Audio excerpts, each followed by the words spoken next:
제2강 아시아 7교회에 보내는 편지 1.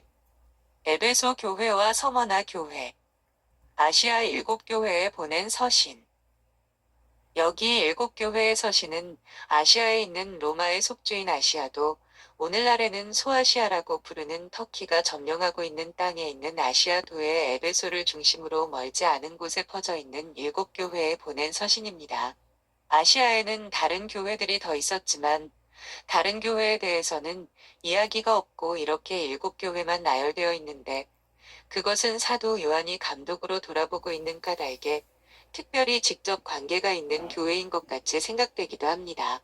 교회를 임의로 선택해서 예를 든 것 같지만 적당하게 특색들을 드러내어 이야기를 하고 있습니다.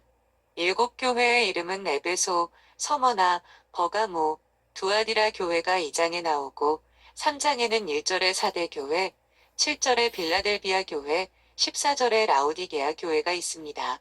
이렇게 7개 교회에 대해 각각 특색을 들어서 교회의 문제를 이야기하고 있습니다.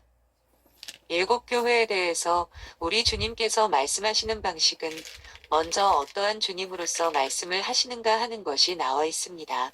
에베소 교회에는 오른손에 7별을 붙잡고 7금 촛대 사이에 다니시는 이, 서머나 교회에는 처음이요 나중이요 죽었다가 살아나신 이, 버가모 교회에는 좌우에 날선 검을 가진 이, 두아디라 교회에는 그 눈이 불꽃 같고 그 발이 빛난 주석 같은 하나님의 아들, 이렇게 각각 교회에 대한 우리 주님의 모양이 있습니다. 사대 교회에게는 하나님의 7영과 7별을 가진이라고 했고 빌라델비아 교회에게는 거룩하고 진실하사 다윗의 열쇠를 가지신 이, 곧 열면 닫을 사람이 없고 닫으면 열 사람이 없는 그분, 마지막 라오디게아 교회에게는 아멘이시오 충성되고 참된 증인이시오 하나님의 창조의 근본이신 이라고 했습니다. 이렇게 어떠한 주님이신가를 먼저 말씀하셨고 그분이 말씀을 하시되 포편이 있습니다. 잘하는 것은 칭찬하시고 잘못하면 폄을 하시는 것인데 잘한 것에 대해서 잘한다고 내가 인정한다 하시고 잘못한 것에 대해서는 책망한다 하셨습니다. 그런데 7교회 모두가 잘잘못이 기록된 것이 아니라 잘못을 전혀 지적받지 않은 교회도 있습니다. 특별히 2개의 교회가 비교적 좋게 인정을 받았는데 그것은 2번째에 나오는 서머나 교회와 6번째에 나오는 빌라델비아 교회입니다. 이 2교회는 7교회 가운데 주님의 거룩한 인정을 받고 잘못에 대해서는 깊은 추궁이 없는 교회입니다.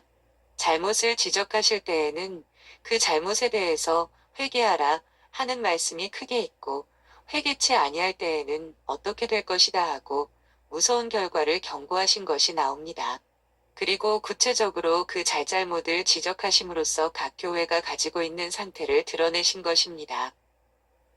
예를 들면 특별히 잘못에 대해서 깊은 책망이 없는 서머나 교회의 경우에 그 교회의 실상이 어떤가에 대해서 내가 내 환난과 궁핍을 아노니 실상은 내가 부유한 자니라 자칭 유대인이라 하는 자들의 회방도 아노니 실상은 유대인이 아니요 사단의 회라. 환난과 궁핍을 가지고 있는 교회이지만 실상은 내가 부유한 자다. 내가 그것을 안다. 그리고 내가 자칭 유대인이라고 하는 사람들의 회방을 받고 있는데 사실은 유대인이 아니고 사탄의 교회다. 이런 말씀으로 가르치셨습니다. 그 다음에는 내가 장차 받을 고난을 두려워 말라 하는 말씀으로 장차 올 고난에 대해서도 이야기했습니다. 그러므로 이 교회는 고난이라는 것을 저 앞에 놓고서 전진해 나가는 상태인 것을 가르친 것입니다. 그 다음에는 볼지어다. 마귀가 장차 너희 가운데서 몇 사람을 오게 던져 시험을 받게 하리니 너희가 10일 동안 환난을 받으리라. 내가 죽도록 충성하라. 그리하면 내가 생명의 면류관을 내게 주리라 하고 말씀하셨습니다. 교회가 장차 받을 이 곤란의 상태에 대해서 너무 방황하지 않고 그로 인하여 마음에 두려워하지 않도록 확고하게 어떻게 해서든지 넘길 것이니까 그 일에 대해서 알고 대비하고 있으라고 하신 것입니다. 너무 무서워할 것도 아니고 소홀히 볼 것도 아니고 현실을 바르게 파악하고 장차 이를 사실을 파악하고 나아가라는 것입니다. 그리고 내가 죽도록 충성을 해라. 그러면 내가 생명의 면류관을 주리라 해서 아직 현재까지 책망에 대한 문제를 주로 하시지 않고 앞으로 올 무섭고 어려운 현실에 대해서 어떻게 해야 할 것을 특별히 가르치신 것입니다. 이런 식으로 교회의 실상을 드러내고 교회를 격려하신 후에는 마지막으로 귀 있는 자는 성신이 교회들에게 하시는 말씀을 들을지어다. 이기는 자는 둘째 사망의 해를 받지 아니하리라 하셨습니다. 성신께서 여러 교회들에게 하시는 말씀을 귀 있는 자는 들으라 하시고 마지막에는 항상 승리자에게 갈 보상에 대해서 명확하게 말씀하신 것입니다. 교회의 사자가 지는 책임. 이 내용은 편지의 형식으로 되어 있는데 사도 바울이 교회에 편지하듯이 교회들에게 문안하노라 하는 식으로 한 것이 아니고 그 교회의 사자에게 편지한다 하는 형식으로 써서 그에게 잘한 것과 잘못한 것을 전부 말씀하시는 것으로 되어 있습니다. 그를 총대라고 할지 집단 가운데 전체를 대표하는 한 개체로 보아서 교회 전체를 그 사자 한 사람 안에서 보시는 것입니다. 그러니까 너희들이 이랬다 하지 않고 내가 이랬다 이런 말을 써서 잘한 것도 내가 잘했다, 잘못한 것도 내가 잘못했다 하고 말씀하셨습니다. 그러면 그 교회의 사자는 누구입니까? 천사라고도 하고 그 교회에서 하나님의 말씀을 쥐고 맡아서 가르치는 자라고 하기도 합니다만 어쨌든지 사자입니다. 사자니까 천사든지 육신을 입은 사람이든지 간에 하나님께서 그 교회에 마땅히 때를 따라서 양식을 나누어 주도록 한 그 사람이 가령 충실하게 그 일을 했다고 할지라도 그로 말미암은 반응에 따라서 문책도 하시고 보상도 하신다는 식으로 말씀하신 것입니다. 여기서 사자를 대표로 해서 쓰시는 이런 형식은 하나님께서 최초의 인류를 만드실 때 한 사람을 만드시고 그 한 사람 안에 인류 전체를 놓고 이야기하신 것과 마찬가지입니다. 그 한 사람 안에 인류 전체를 넣어놓고 그와 계약을 하시고 그가 잘못하면 인류 전체가 함께 그 책임을 진다는 방식입니다. 이것이 하나님께서 인류와 교통하시는 중요한 방식입니다. 그런데 여기서도 사자를 대표로 해서 사실상 교회 전체를 놓고 이야기하셨습니다. 그러므로 교회 전체를 한 사람처럼 보신다 하는 뜻이 거기에 있습니다. 또한 사자라는 개인 한 사람의 문제를 여기서 거론하신 것이 아니고 교회 전체의 문제를 거론하시면서도 마치 사자 한 사람의 개인 문제인 것 같이 이야기를 했습니다. 엄격하게 법적으로 따지면 에베소 교회의 이야기가 아니라 에베소 교회에 심우하고 있는 하나님의 사자의 이야기라고 말할 수 있을 만큼 쓰신 것입니다.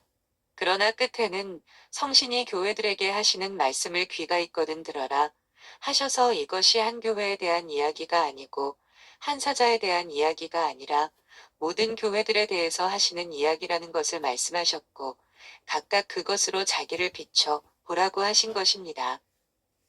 사자 한 사람에게 말씀하시는 형식으로 되어 있지만 사자 한 사람에게서 교회 전체를 보시려고 하시고 사실상 그 사자가 무엇을 어떻게 하든지 간의 교회 전체의 상태에 대해서 책임을 진다는 것입니다.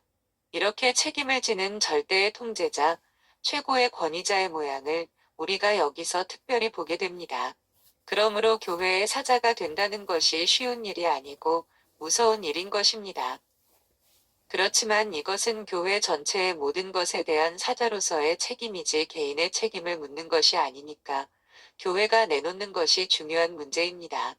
교회가 내놓는 것이 하나님이 기쁘게 받으실 만한 좋은 과실이냐, 혹은 시들고 별로 먹을 것이 없는 과실이냐, 그렇지 않으면 먹을 수 없는 쓴 과실이냐 하는 것에 따라서 주께서 책임을 물으시는 것입니다. 교회로서의 열매를 그 사자의 사역의 열매로 간주하시는 까닭에 교회가 내놓는 열매를 가지고 교회의 사자에게 문책하시는 것입니다. 그러니까 교회의 일이 자기의 사사로운 일이 아니라고 해도 사사로운 개인의 일보다 더 중요하게 하나님 앞에 책임을 지고 문책을 받는다는 사실을 여기서 보여주고 있는 것입니다. 내가 문책을 받을 만한 처지에 있으면서 책임을 감당하지 못했다면 사자 노릇은 못한 것이다. 그것이 분명합니다. 그러면 사자로서, 즉 하나님 앞에서 직무를 받은 공인으로서 그러한 위치를 바르게 가지고 섬겨 나가려면 섬기는 일의 열매가 주님께서 받으실 만한 것이 되어야 합니다. 사자는 그만한 민감성과 그만한 간절한 심정을 가지고 자기가 책임을 지고 있는 교회와 늘 대하고 있어야 한다는 것입니다. 자기가 책임을 지고 있는 교회에 왜 듣기 싫은 소리를 하느냐? 왜 걱정하는 소리를 하느냐? 모두가 듣기 싫으라고 하는 것이 아니고 그냥 덮어놓고 모양을 내느라고 걱정하는 것이 아니라 주님 앞에 책임을 지고 있는 까닭에 그런 것입니다. 주께서 내게 맡기신 일이다. 내게 맡긴 일을 내가 잘못해놓고서 내가 뭐라고 혼나야 하느냐? 그러니까 이것은 아무래도 이렇게 해야겠다 하고 말을 하는 것입니다. 가령 기계적인 일 같으면 자기가 기계를 잘못 운전했다면 책임을 지고 수원수고할 것 없이 주님 앞에 책임을 지는 것입니다. 기계를 부리는 이들이 하는 말이 있지 않습니까? 기계는 무엇보다도 정직하다. 하고자 하는 대로 다 듣는다. 기계는 그런 것입니다. 기계 자체가 고장이 난 것은 고장이 날 만한 이유가 있기 때문입니다. 인과관계가 대단히 명확하고 직접적입니다. 그러나 교회는 그렇게 안 됩니다. 왜냐하면 그것은 고귀한 하나님의 자녀들이 결속되어 가지고 있는 한 가정인 까닭의 기계를 운전하듯이 운전할 수가 없고 가정을 이끌고 나가듯이 끌고 나가야 합니다. 교회는 하나님의 집이니까 하나님의 집을 맡은 집사 혹은 집을 맡은 일꾼으로서 일을 전부 맡은 사람입니다. 그러니까 하나님 집의 일을 맡았으니까 그 심리의 움직임, 영혼의 기능의 발휘, 또 신앙의 장성의 분량과 정도, 이런 것을 다 면밀하게 감안해 가면서 무엇을 할 수 있으며 무엇을 해야 하는가를 따져가면서 행하고 나아가야 하는 것입니다. 하나님께서는 교회의 사자에게 그가 할 수 있는 일과 해야 할 일을 요구하신 것입니다. 할 수 없는 것을 요구하시는 것이 아닙니다. 할 수 없는 것을 무리하게 하려고 하면 허풍을 떠는 것이 되고 공연한 이상주의가 되는 것이고 마땅히 해야 할 일을 게을리하고 안 하면 자기가 안매하고 우둔하게 되어서 교회도 그것 때문에 함께 고생하는 것입니다. 이렇게 마땅히 해야 할 일을 소홀히 하고 게을리하고 하지 아니할 때에는 당하는 슬픔이 있는 것입니다. 그러면 소원수고할 수 없습니다. 그런 책임이 있는 것입니다. 그러나 할 수 없는 것을 억지로 하려고 하다가 고생하는 것은 자연의 법칙에 의한 징책과 징벌입니다.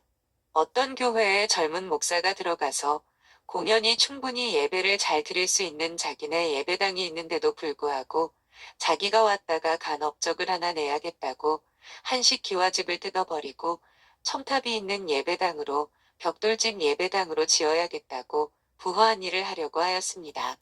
힘이 닿지 않는데도 무리한 일을 하려고 하니까 할 길이 없어서 여기저기 호소를 하고 다녔습니다. 무엇 때문에 고요히 앉아서 착실히 예배도 드리고 공부도 할 수 있는 집을 뜯어놓고서 야단을 합니까? 남하고 무슨 경쟁이 필요합니까? 부근에 다른 예배당이 굉장히 크게 지어져서 그에 비하면 자기네 예배당이 너무 초라하니까 새로 지어야 한다는 것입니다.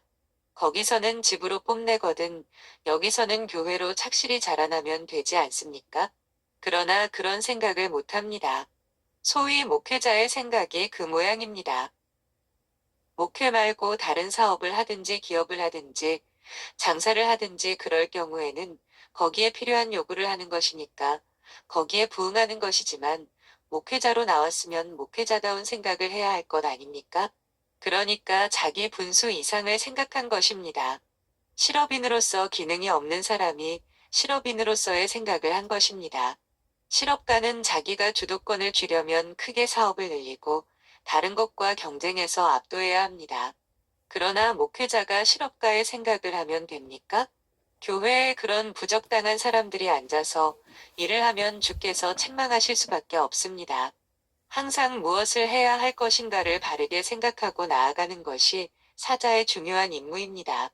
그런 의미에서 하나님의 사자로서 늘 책임을 지고 문책을 당하는 것입니다. 잘잘못을 따지고 책임을 물으십니다.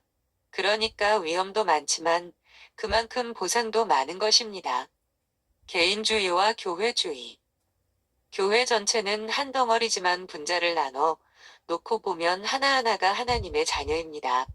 목회자가 책임을 지고 있는 교회의 하나님의 자녀들이 건실하고 은혜 있게 자라나고 능력을 나타내고 자꾸 변화해서 개인 생활 가운데에서 열매를 잘 맺는다면 그만큼 교회적으로 열매를 맺을 수 있는 가능성이 있는 것이니까 참 좋은 일입니다.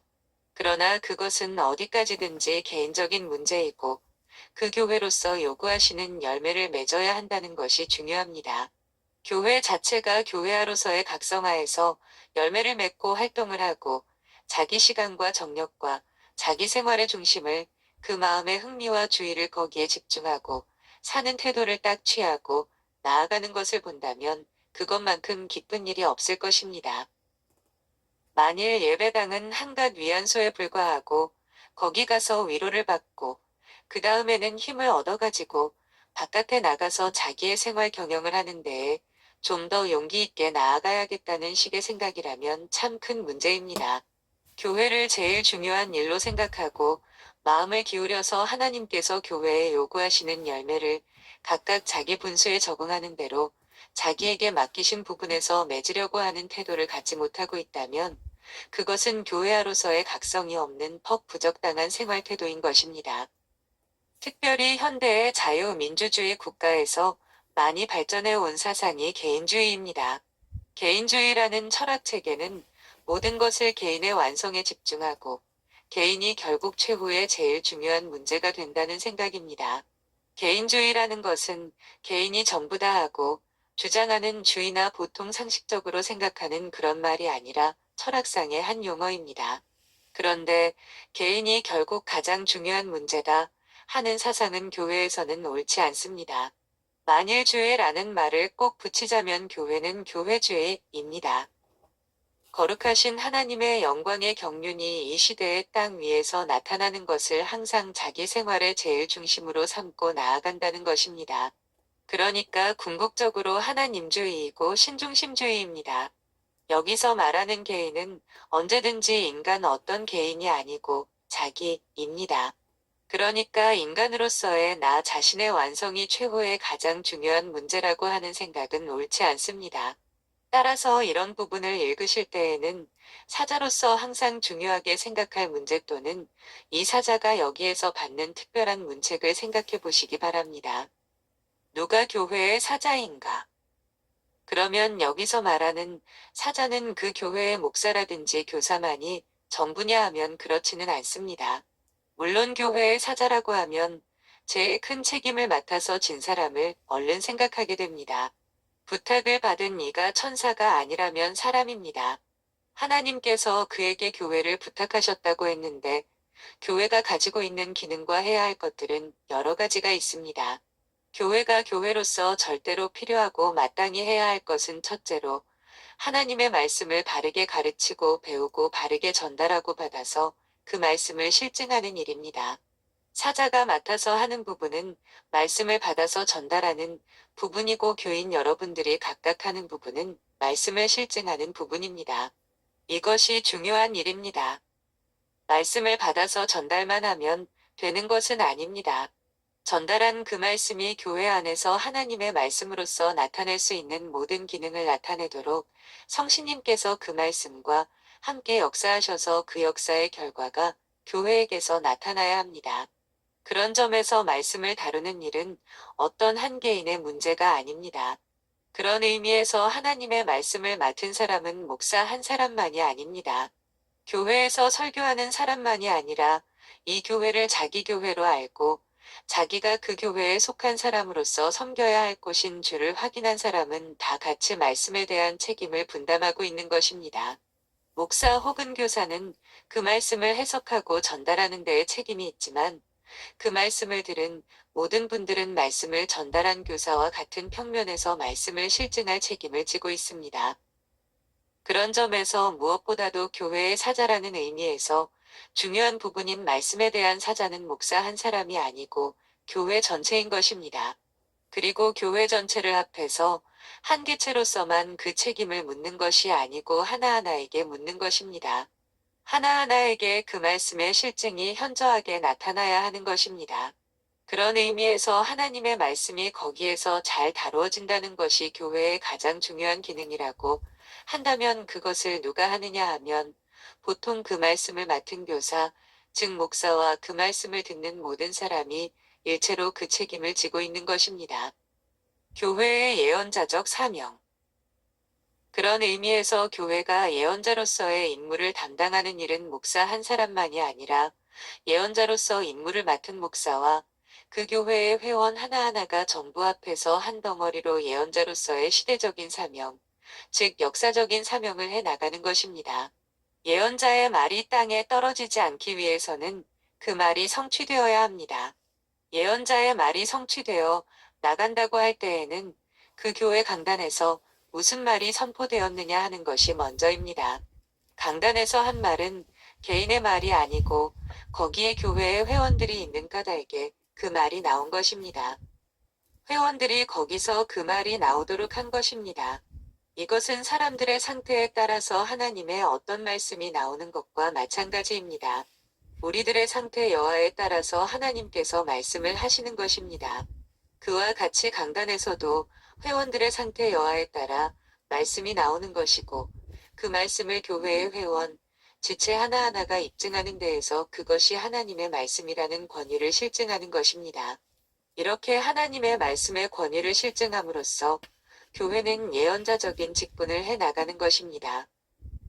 교회가 예언자라 할 때에는 어떤 한 사람이 선지자로 섰다는 데 의미가 있는 것이 아니라 먼저는 그 말씀을 하나님께로부터 받아서 바르게 전달하는 것이 중요합니다. 그릇되게 전달한다면 바르게 실증할 재주가 없지 않습니까? 그러니까 말씀을 바르게 전달하고 심오하게 전달하는 것이 가장 중요한 일입니다. 하지만 그것만 가지고는 말씀의 권위가 서지 않습니다. 실제적인 능력이 나타나서 말씀이 실증됨으로써 비로소 권위가 서는 것입니다. 말씀과 더불어 역사하시는 성신의 사역의 능력으로 그 구체적인 성과를 내야 하는 것입니다. 구체적인 성과를 능력으로 내는 자리는 어디냐 하면 그것은 우선 말씀을 전한 사람의 속에서 일어나는 것이 중요합니다. 말씀을 전하는 사람의 속에서 성신님이 그와 같이 역사하시지 않는다면 말씀을 바르게 권위 있게는 못 전하는 것입니다. 그렇게 바르게 권위 있게 전달된 말씀이 이번에는 바르게 권위 있게 사역을 받은 교인 개개인에게서 실증되어야 합니다. 그런데 아무리 권위 있게 성신의 크신 능력으로 전달했다고 하더라도 개개인 속에서 반드시 다 권위 있게 작용하지는 않습니다. 객관적인 조건만 구비해 가지고는 안 된다는 것입니다. 객관적인 조건만 구비된다면, 즉 말씀이 성신의 위대하고 충만한 능력으로 나타나면 모든 난관이 다 녹아서 없어진다 하는 말은 빈말입니다. 예를 들어 과거의 위대한 선지자들의 경우에 성신이 충만하지 않아서 사람들이 그 말을 반대하고 안 듣고 거역했던 것이 아닙니다. 하물며 우리 주님이 하신 말씀은 더 말할 나위 없이 하나님 말씀 그대로이고 하나님의 권위 그대로 말씀하셨지만 주님의 말씀도 반대하고 나갔던 것입니다. 결국 말씀을 순종하고 말씀의 깊은 뜻을 항상 목적의식을 가지고 깊이 이해하려고 하고 그 말씀대로 살기를 바라서 성신께 모든 것을 맡기고 가면히 그 길을 걷고 있는 사람들의 생활 속에서만 말씀이 하나님의 말씀이라는 그 권위를 능력으로 실증하는 것입니다. 성신님께서 그것을 실증해 주시는 것입니다. 이렇게 해서 그 교회의 말씀을 전달하는 교사와 더불어 그 교회 전체가 그 말씀을 책임지는 것이고 따라서 교회 전체가 선지자의 영광도 같이 받는 것입니다. 이것이 옛날부터 지금까지 중요한 사실로 서 있습니다. 어거스틴 선생이 성경을 훌륭하게 강해하고 그 깊은 신학의 도리를 이야기할 때에는 그가 목회하던 히포의 교회와 상관없이 혼자서 글만 쓴 것이 아닙니다. 히포의 교회와도 상관이 있고 어거스틴을 선생으로 우러러보는 전 라틴 사회의 여러 교회들에게 관계되는 말을 한 것입니다. 그 당시에 어떤 문제가 일어나면 그 문제를 들고서 그것을 반박하고 가르치고 틀렸으면 틀렸다고 말했습니다. 펠라기우스든지 도나투스 문제 같은 것을 들고 이야기할 때에도 제1차로 자기가 목회하고 있는 히포 교회를 상대로 해서 이야기한 것입니다. 그리고 그 교회를 중심으로 삼아서 우러러보고 따라오는 라틴계의 많은 교회가 있었으니까 그 교회들을 향해서 하신 것입니다. 히포는 유럽 한가운데가 아니라 아프리카 땅에 있었지만 그 땅에서 전 세계의 교회에 빈노릇을 하면서 가르치고 있었습니다. 그것이 훌륭한 일입니다. 히포 교회에서 쭉 그냥 가르치고 계셨습니다. 그와 같이 히포 교회는 어거스틴 선생의 교육을 받으면서 동시에 어거스틴의 고귀한 신학적인 생각들을 발생하게 만든 자리입니다. 우리가 자주 예로 드는 칼빈 선생이나 루터 선생도 마찬가지입니다. 칼빈 선생의 많은 가르침을 보면 혼자 연구해가지고 원고로 쓴 것이 아니라 반드시 그 대상을 놓고서 가르친 것을 그대로 내놓은 것들입니다. 그래서 그것이 그렇게 훌륭합니다. 가르친 말을 그대로 그냥 토시 하나도 틀림없이 그대로 냈다는 것이 아니라 그것을 추려서 정리했습니다. 지금 우리도 우리 교회에서 나온 여러 강설들을 추려서 정리하는 일을 하고 있습니다. 추려서 정리를 하는데 기도가 참 좋으니까 기도까지 다 붙여가지고 정리를 해놓고 있습니다.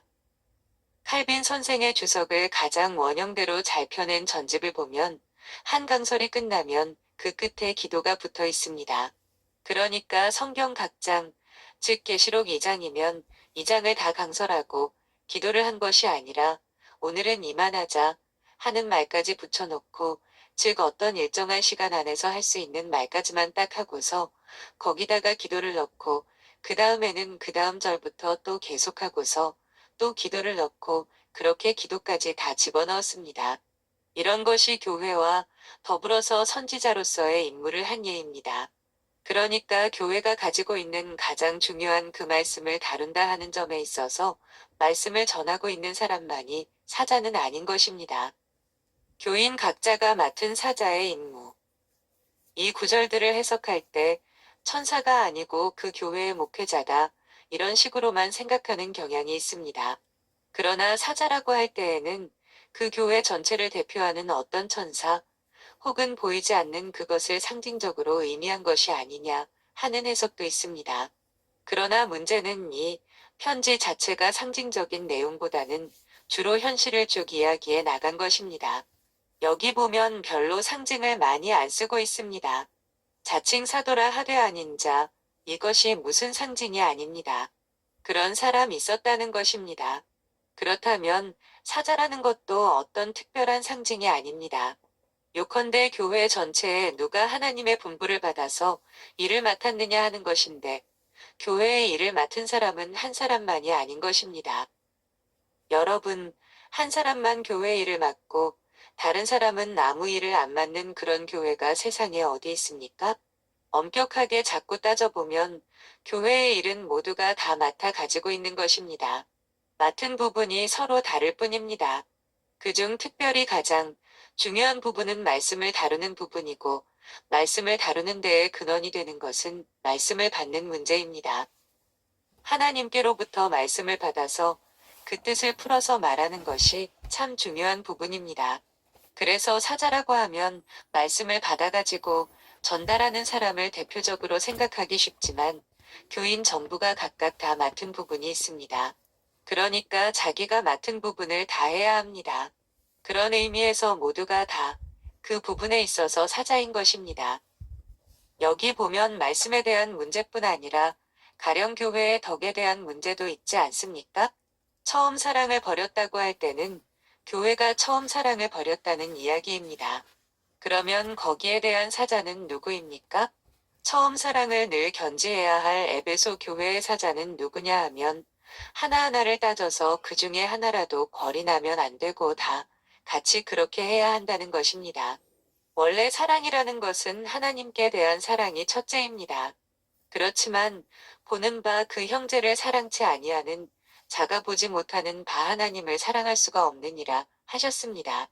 보이는 형제는 누구냐 하면 천하를 돌아다니면서 형제를 찾아야 하는 것이 아니라 당장의 목전에 있는 그 교회의 식구가 형제입니다. 그러나 예배당에 모인 사람이 다 교회 식구냐 하면 그것은 아닙니다. 자기가 이 교회의 한 분자로 확신을 가지고 정성을 다해서 교회의 사명을 자기의 사명으로 알고 나아갈 때 비로소 식구가 되는 것이지, 나는 이 교회의 교적을 가지고 있다 하는 정도로 식구가 되는 것은 아닙니다. 그것은 교정상으로 이 교회의 교인이라는 증명이나 받을 수 있는 정도이지 이 교회를 참으로 받들고 나아가는 식구라는 증거가 되는 것은 아닙니다. 집에 자식이 여럿 있지만 그 가운데 누가 참된 자식이냐 하면 그 집의 가사에 대해 각성을 하고 작든 크든지 자기 부분을 맡아서 충실히 이행하려고 하고 무슨 일이든지 집안일이 있으면 같이 협력해서 하려고 하는 자식이 참된 자식입니다. 자식이라도 손님처럼 구경이나 하고 앉아 있다면 그 집안 식구라고 할 것이 없습니다. 그런 의미로 항상 하나님 나라의 거룩한 일은 본인이 그 일에 대해서 확실히 자기의 일로 알고 자기의 부분을 충실히 하려고 하면 하나님께서 자기에게 은사 주시는 그 안에서 해야 합니다. 그리고 자기가 거룩한 교회의 지체라는 확신을 가지고 남에게 요구하는 것이 아니라 자기가 자꾸 주는 사람이 교회의 식구입니다. 그러니까 그 식구 하나하나가 각각 사자로서의 임무가 있는 것입니다. 그런 의미에서 사자라는 대표 용어를 썼지만 모든 사람이 각각 사자의 임무를 맡아 가지고 있는 것입니다. 한 사람이 그 임무를 다 맡는 일은 없습니다. 다만 형식 교회를 조직할 때에는 책임의 소재라든지 일을 하기에 편리하게 하기 위해서 의견이 여럿일지라도 종합하기 위해서 최후에는 결정을 하는 규칙 절차가 하나 있습니다. 그러나 절차상 최후의 결정을 한다고 해서 그 사람이 혼자서 사자가 되는 것은 아닙니다. 모두 다 같이 그 책임을 가지고 있는 것입니다. 이런 점에 있어서 사자라는 말을 항상 잘 생각하시기 바랍니다. 우리는 다 같이 여기 이 사자에 대한 책망과 칭찬을 귀를 기울여서 듣고서 나의 교회, 즉 내가 속해 있는 위치에 해당하는 것인가 하는 것을 생각해 보아야 할 것입니다. 만일 한 지체가 고통을 받으면 모든 지체도 함께 고통을 받고 한 지체가 영광을 얻으면 모든 지체도 함께 즐거워하나니 하는 말씀처럼 모든 것을 함께 얻는 것입니다. 이것이 교회의 이론입니다. 한 지체가 고난을 받으면 모든 지체가 함께 고난을 받는 것입니다. 또한 주님 앞에 한 지체가 책망을 받았다면 모두가 같이 책망을 받는 것이지 나는 아니다 하는 개인주의는 없다는 것입니다. 이것이 에베소 교회의 사자에 대한 이야기입니다. 서머나 교회의 이말 환난과 궁핍. 그 다음은 서머나 교회입니다. 서머나 교회는 무슨 특별한 책망은 없지만 장차 고난을 앞두고 있는 교회입니다. 이 고난은 정치적인 큰 박해입니다. 사도 요한이 계시록을 쓴 때가 도미시안 황제 때라고 생각하는데 이 사람은 처음에는 좀 유순하게 잘해보는 채 하다가 나중에는 본색이 드러나고 아주 광적으로 박해를 하였습니다. 주후 96년에 이 사람이 암살을 당하자 일설에는 사도 요한도 정배 갔던 반모섬에서 놓여놨다고 합니다. 그것은 어떻게 되었든지 간에 꼭 그때의 역사적인 사실만이 문제가 아니라 그 후에라도 교회에는 박해가 있어서 교회는 음으로 양으로 박해를 받게 됩니다. 그 중에 육체적이고 정치적인 박해가 하나의 큰 형식입니다. 오늘날 공산세계에서 신자들을 잡아다가 옥에 가두고 죽이는 일이나 일본 시대의 군국주의자들이 지독하게 박해를 했던 것이 하나의 큰 핍박입니다.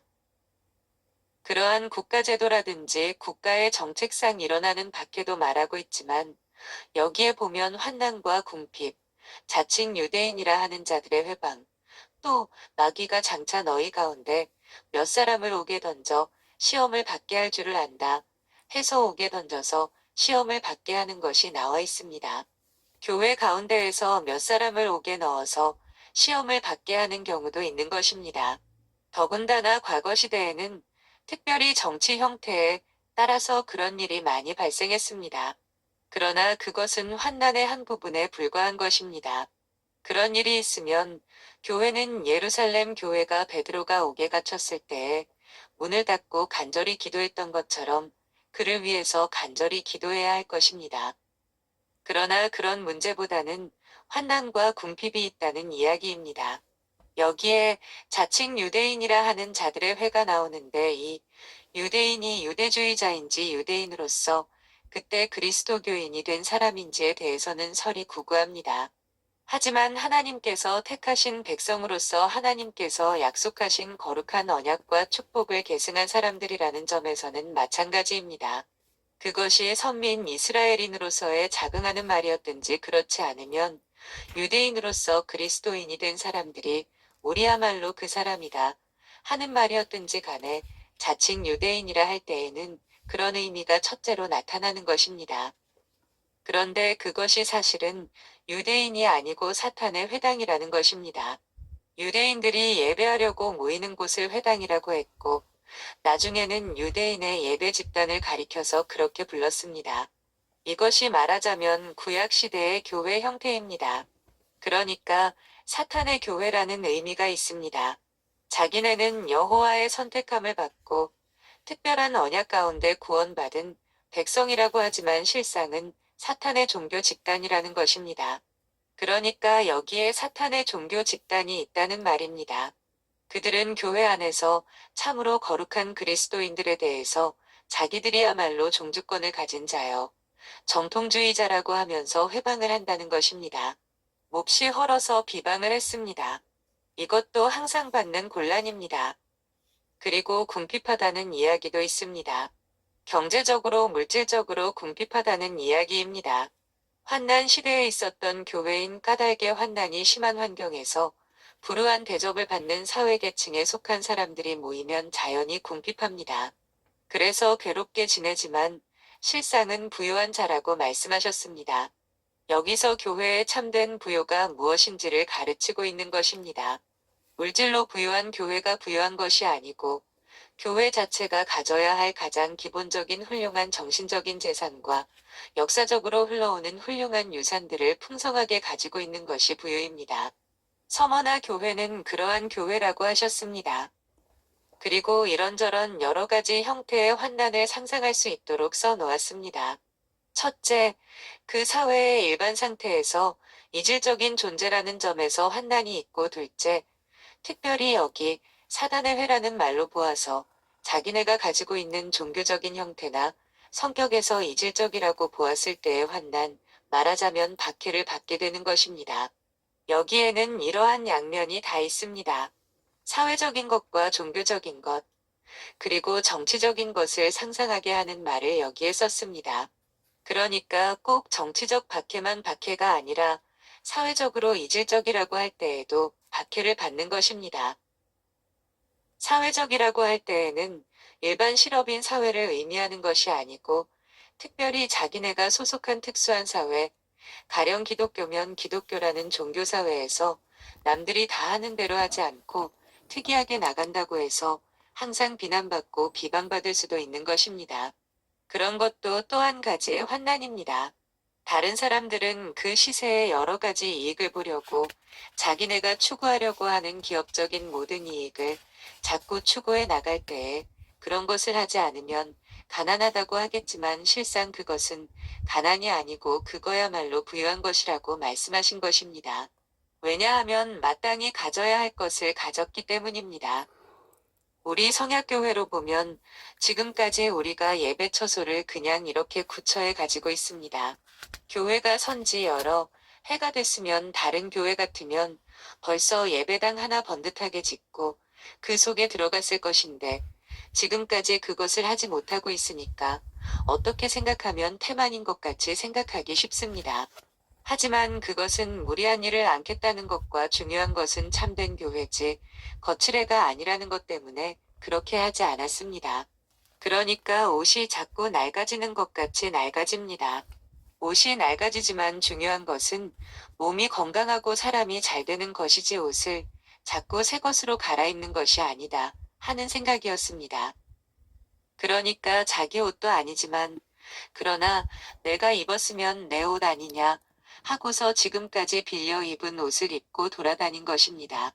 그러나 그렇게만 하고 살아도 좋다는 것은 아닙니다. 하나님께서 내 옷을 깨끗이 하나 지어 입어라 하시면 지어 입는 것입니다. 그러나 문제는 옷을 깨끗이 지어 입으라고 하실 만큼 옷 이상의 자격을 가지고 있느냐 하는 것입니다. 그러한 자격을 가지고 있다면 그것같이 부유한 것이 어디 있겠습니까? 그것은 누구도 빼앗을 수 없는 부유입니다. 요컨대 이 서머나 교회가 그러한 본질적이고 실질적인 재산을 늘 축적했던 교회이니까 주께서 책망을 하시지 않고 이 세상이 너희에게 호감을 안 갖고 너희들이 속해 있는 기독교 사회가 너희들에 대해서 좋은 소리를 안 할지라도 걱정하지 마라. 나에게 끝까지 충성해라. 죽도록 충성해라 하고 말씀하신 것입니다. 충성의 목표.